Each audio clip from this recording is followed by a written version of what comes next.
Let's look at independent samples for two means. Independent samples are where a value from the first sample has no effect on any values in the second sample. So we're going to look at situations where this happens. When you have independent samples, your hypothesis test, again, as always with every hypothesis test, you're going to set your random variables and your parameters. Now here you have random variables based off of something you measure, and you're going to measure the same thing in both samples.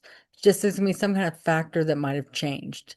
Like you might look at the housing prices in Phoenix, Arizona compared to the housing prices in Flagstaff, Arizona. Or you might compare the the salaries in Florida compared to the salaries in Washington State. Or you might compare how much one plant grows that gets certain fertilizer, and you might compare how another plant grows that doesn't get that fertilizer. These are different things you can actually be looking at and measuring. You have to have two levels or two parts of that factor, so you can't have three different things. So you could be looking at the amount of sodium that's in pork hot dogs compared to beef hot dogs. But if you also have veggie hot dogs in the mix, then that gives you three factors. And if you have three factors, you need to do something called an ANOVA and not a two sample t-test. So a two sample means you only have two things you're dealing with, two levels of being measured. So again, you do your random variables, you state your hypotheses as with everything. Um, and then your conditions here is you're going to have a random sample from one population, you're going to have a random sample from another population. They do not need to be the same size. It's more robust if they are, but they do not need to be the same size. So if you have a test where you're looking at one group of people that take a drug and one group of people who don't take the drug, and somebody in one of the groups drops out, and you no longer have equal sizes, that's not a problem. You just try to avoid it. Your two samples are independent. Again, one sample values do not affect any values in the other sample. And then your population one is normally distributed and your population two is normally distributed. So you'd have to look at both of those separately. And again, the t-test is fairly robust to this. So as long as your sample size is over 30. Your calculations, you would run a two sample where you take your variable faceted by that factor. And then, of course, your alternative and so forth. And then you got your regular conclusions and interpretations. Confidence interval, same exact thing, same things are happening. Your calculations are basically the same, except you'd have to do your confidence level. And you have your statistical and real world interpretations. Checking those, again, you would state how did you take your samples? How were they independent? So you just describe your sampling techniques, describe how they're independent samples, and then you would look at assessing normality of your density plot and your normal quantile plot. So let's take an example. Does drinking alcohol raise a person's pulse rate? You may want to look to see if this does. The data set is pulse rate, and let's take a glimpse at that. So I glimpsed it. This is what it looks like. So it looks like we have height, weight, age, a whole bunch of different factors in here.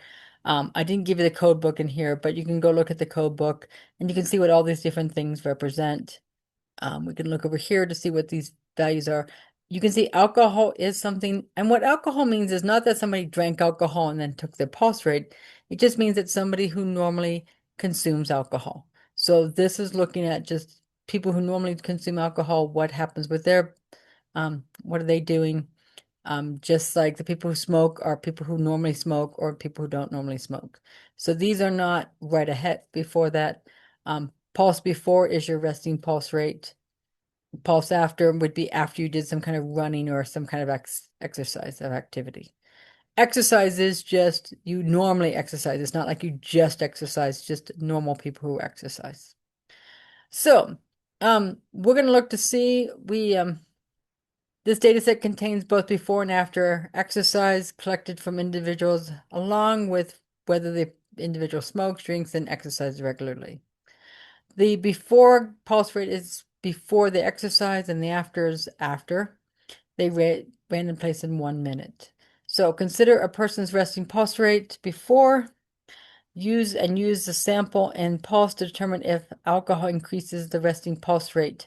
Note, alcohol is the factor you are testing over for the pulse before. We're going to test at the 5% level, and we're going to show all the steps of this. So again, you state your random variable, ols, and your parameters. So in this case, we have two random variables. So let's look at random variable 1. This looks like, again, it's pulse rate. And it's resting pulse rate, so I guess we should say resting pulse rate of individuals, of individuals, let's say, who normally drink alcohol.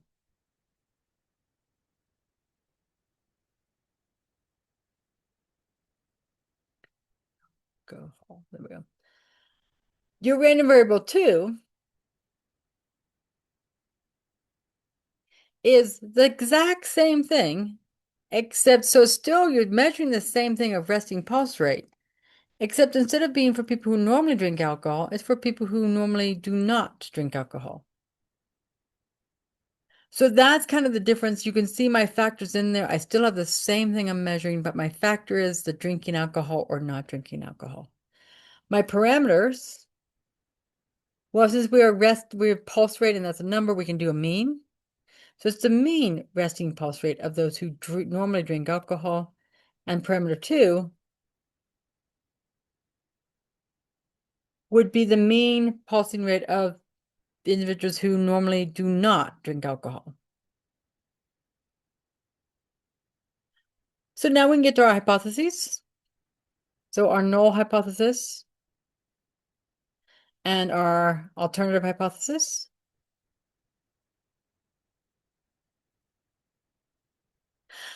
As always, I like to get my alternative hypothesis first. And what I want to know is my question. I'm going to go back to my question. I'm going to look for my question. My question is, does alcohol raise a person's pulse rate? So this question isn't something I can just copy. I got to think about how I would write this. And I wonder if it raises a person's pulse rate. So I want to know if their resting pulse rate of those who normally drink alcohol is more, because I want to know if it raises more than the resting pulse rate of people who normally do not drink alcohol. So this is one where I have to kind of think about my question would be and how could I take my variables and put into that question. Once I have my alternative hypothesis, my question, I can now get my null hypothesis, which is that the resting pulse rate of people who normally drink alcohol is the same as the resting pulse rate of individuals who do not drink alcohol. All right, so now we're going to state and check our conditions. So let's state first, we have a random sample. And then the only thing is I don't know how many people were drinking alcohol and people weren't drinking alcohol in this study. So I do need to find that out. There were 110 people or observations in this study, but I don't know how many were drinking alcohol and not drinking alcohol. So I can actually do a tally command. And the tally command could be, it would tell me tilde alcohol. Data is, of course, pulse. And I could ask it, how many did drink alcohol and how many did not. And so now I can see that I have a random sample of 42.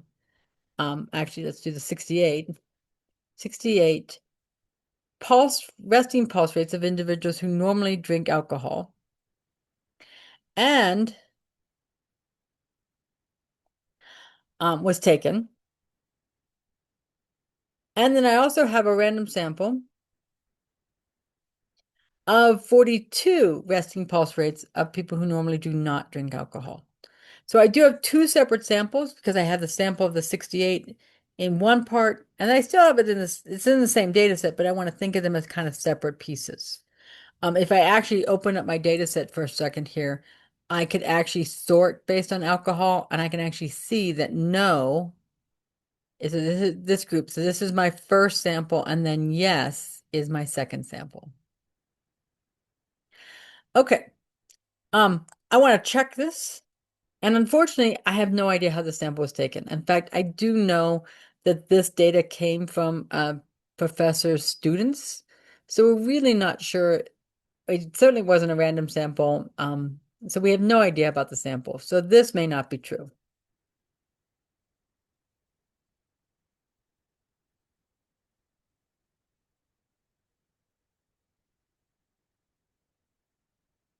So since we have no idea how the sample was taken, we don't know if this is true.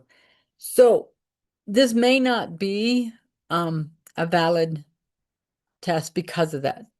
So we want to think of that in the future, that this may not be valid when we go to do the rest of it. The second one is that the samples are independent. And the check of this is that somebody who is normally drinks alcohol, their resting pulse rate will not affect anybody's resting pulse rate in the group that do not drink alcohol. So we can actually just kind of argue that a person's resting pulse rate in the group that do drink alcohol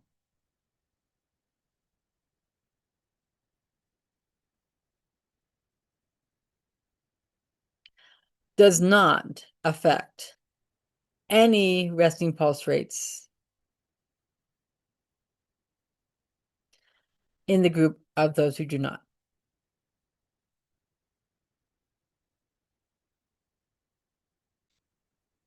So that's checked. We're fine with that one.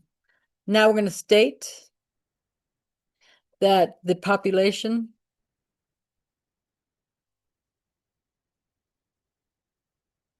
of resting pulse rates of individuals who do drink alcohol is normally distributed.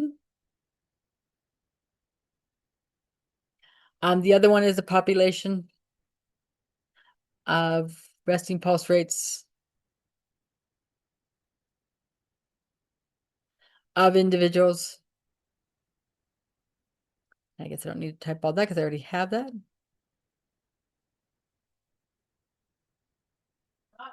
Drink alcohol is normally distributed. And now we're going to go ahead and check that. So again, the check for this is to create a density plot and a normal quantile plot. So we're going to first do the density plot.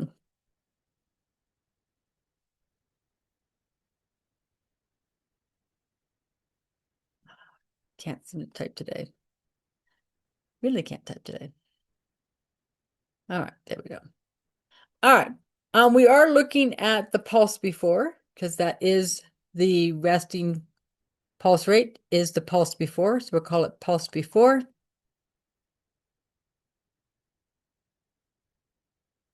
We do want to facet that based on alcohol. And then our data set is that pulse data set. And we should have a title. Something like the resting pulse rate of those who do and do not drink alcohol.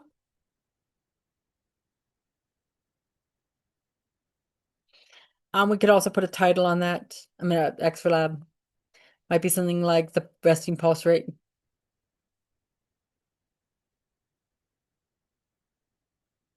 We can do it this way. We can also do it another way. We'll see which way we're going to do it. But we'll also do the QQ graph.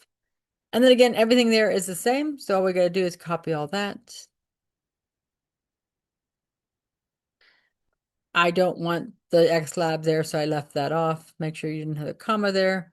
Run this. And here is my normal quantile plot. That does look fairly linear for both the no group and the yes group. And both of my graphs look fairly linear. There's a little bit of outliers here, but it looks like overall they seem to be fine. So I can actually now say that the density plots both appear to be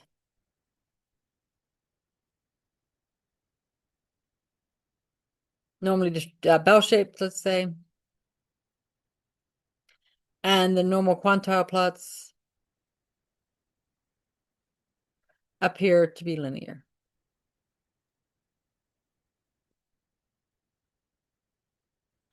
All right, so now we can get to our calculations. So I'll insert in our chunk. We are doing the t-dot test. We are looking at pulse before. So that's my variable. And I want to facet that based on alcohol. So I put the tilde to facet it based on the alcohol. My data set is pulse. And in this case, I am saying more than, so my alternative would be greater. Because I did actually have my HA, my alternative hypothesis was that it was more than. All right, so we now run this. And we can see my p-value is right here. My test statistic is pretty small. It's less than 1, so it's pretty dang small. Remember, the center of the t-distribution is 0, so that looks like it's, based on my p-value, my conclusion is that I fail to reject HO. Since the p-value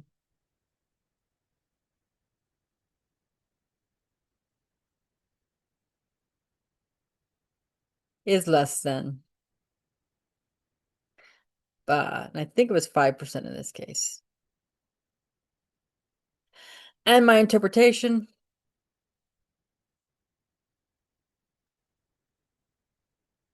is that there is not enough evidence to support. And again, I'm going to go back to what my alternative hypothesis was. So my alternative hypothesis, going back up here, was that the resting pulse rate of an individual who drinks alcohol is more than the resting pulse rate of individuals who do not. And I don't have enough evidence to show that. So I can just say we do not have enough evidence to support that the resting pulse rate of individuals who drink alcohol is more than the resting pulse rate of individuals who do not drink alcohol. Another problem would be basically the same problem set, but now we're going to look to see if we can just find out how much more it may be. So we're going to do a confidence interval. Same exact problem we were just doing, but now it's a confidence interval.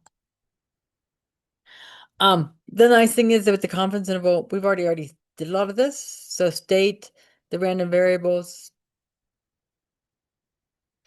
and the parameters. Again, we've already done this, so I don't need to do it again.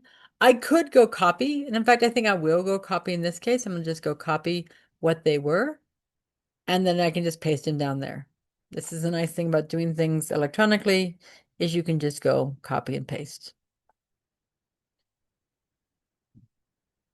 The next step of a confidence interval is to state and check the conditions. And again, I can either just say reference the hypothesis test, or I can go copy it. It really is up to you which way you want to do it. It doesn't really matter that much which way you want to go with it. I'm going to just go ahead and copy it this time.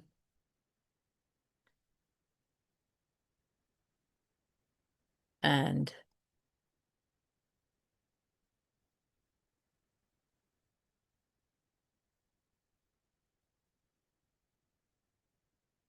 I need to put in my R chunk.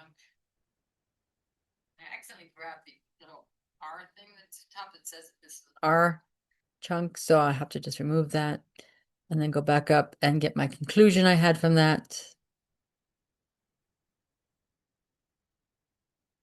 Now, I should mention that the results of the hypothesis may not be true because we don't know if we had a random sample, but that's about the only thing. All right, so now we're at the calculation stage. And what we're going to do at the calculation stage is, again, we're going to do a t-test, t-dot test. We're going to do our pulse before, and we're going to tilde that with the alcohol because we want to facet by that.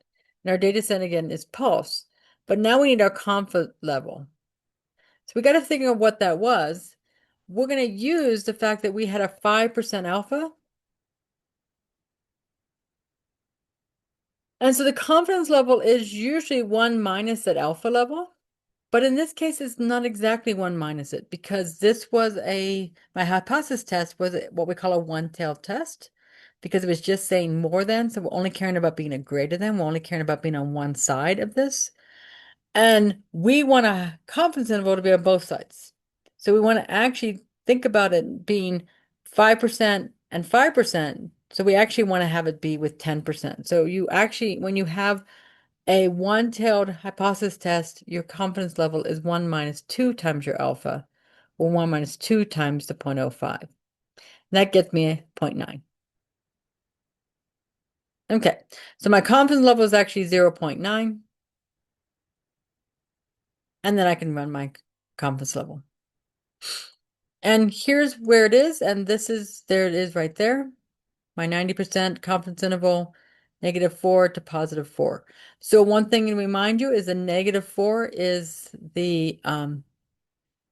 if it's negative, it means it's less than. +4 means it's greater than. So when we go to do our statistical interpretation, we're 90% confident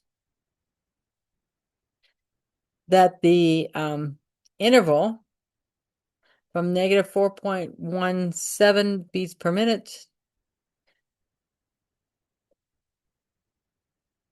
to 4.33 beats per minute contains, and what we're looking for is we're looking to see how much more is one over the other. So that mean difference is what we're looking for.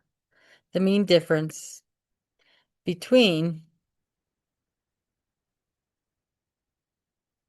those who normally drink alcohol,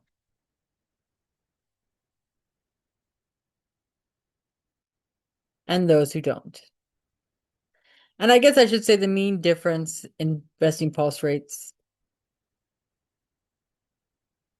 between those who normally drink alcohol and those who don't. The only thing is that that's the way I set it up. I said my group would be, the resting pulse rate would be those who do not drink, who do drink, and the other one was those who do not drink. But I noticed something about R. R doesn't necessarily do in the order I wanted it. If I look at this statement here of the mean in group no, and then the mean in group yes, they tell you what the mean group was, no was, and the mean in group yes was.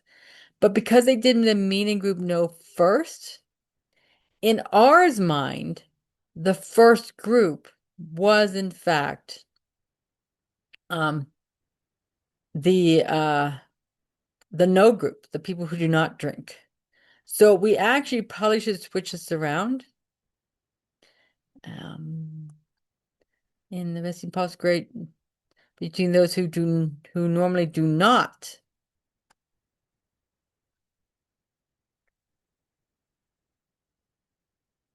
and those who do. So we have to switch it around, which means we actually have to switch around our hypothesis test, though it still wasn't going to be significant. But let's go back to the hypothesis test for just a moment, because I said I wanted it to be greater than. I wanted the yes group to be bigger than the no group. But again, R decided the no group was the first group and the yes group was the second group. But I did it the other way around. I wrote my yes group as the first group and my no group as the second group. So I really want this to not be greater. I really want this to be less. I don't think it's going to make any difference in our conclusion. Nope, didn't make any difference. That p-value is still really small. But you got to kind of check that and make sure that this is not opposite of what you were saying. You can either just think it went opposite, or you can go through and change all of these to be the way they said it. So I could change my random variable 1 is those who normally do not, and 2 is those who do. My hypothesis would therefore be the resting pulse rate of those who do not drink alcohol is less than those who do. And I can change it all around, or I can just in my mind change it around and think of what I think it is. That impacts a little bit of our interpretation here, our real world interpretation in the high confidence interval. because it's negative 4.17 is for the no group is less than, and then the 4.33 is the no group is more than, because one's negative and one's positive. So the real world interpretation is that the resting pulse rate of those who do not drink alcohol normally is anywhere from 4.17 beats per minute less to 4.33 beats per minute more than the group, than the resting pulse rate of those who do drink alcohol normally.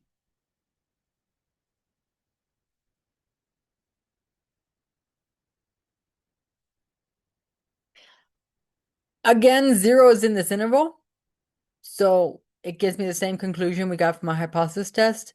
That's one reason to just do a confidence interval, because then you can see what order things are. You don't have to worry about changing the order around and doing what we just did with um, our alternative equals.